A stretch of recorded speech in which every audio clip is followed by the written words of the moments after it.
এই দেখো এখন পড়তে যাচ্ছে আর আমরা করবো এখন রান্না।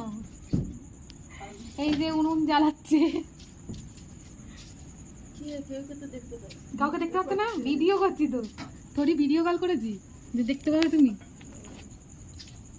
না। উনুনটা জ্বালাও, এখন উনুন জ্বালাচ্ছে, আজকের উনুনে রান্না হবে। আর একজন পড়তে যাচ্ছে 8টার দিকে। কটা বাজে? 7:50 হতে যায়। তো আজকে রান্না হচ্ছে, কি রান্না হচ্ছে আজকে রে মা? কি রান্না হচ্ছে? জোরে বলো, শুনতে পাচ্ছি না। ডাল পিঠে। ডাল পিঠে? আজকে ডাল পিঠে হবে। মুসুর ডালের মধ্যে আটার গোলা করে আর ডালের মধ্যে দিয়ে দেবে, ওটাকেই ডাল পিঠি বলে। ওকে।